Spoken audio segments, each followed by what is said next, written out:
சத்தீஸ்கரில் நடைபெற்ற கேலோ இந்தியா பழங்குடியினர் விளையாட்டுப் போட்டிகள் தேசிய கவனத்தை பெற்றன.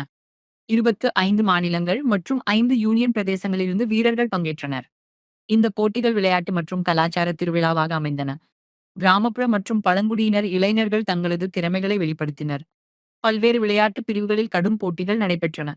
வீரர்களின் செயல்பாடு பார்வையாளர்களின் பாராட்டை பெற்றது. பதக்கம் வென்ற வீரர்களுக்கு சத்தீஸ்கர் அரசு பரிசுத் தொகை அறிவித்துள்ளது. தங்கம், வெள்ளி மற்றும் வெண்கல பதக்கங்களுக்கு தனித்தனியாக பரிசுகள் வழங்கப்படுகின்றன. இதனால் மாநில வீரர்களுக்கு கூடுதல் ஊக்கம் கிடைத்துள்ளது. போட்டிகளுக்கான தங்கும், வசதி மற்றும் மைதான ஏற்பாடுகள் சிறப்பாக செய்யப்பட்டிருந்தன. வீரர்கள் மற்றும் பயிற்சியாளர்கள் வசதிகளை பாராட்டினர். சர்வதேச தரத்தில் போட்டிகள் நடைபெற்றதாக கூறப்படுகிறது.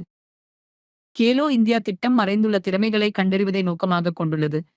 பழங்குடியினர் இளைஞர்களுக்கு தேசிய அளவில் வாய்ப்பு கிடைத்துள்ளது. இந்த போட்டிகள் பல இளைஞர்களின் கனவுகளை நனவாக்கியுள்ளன.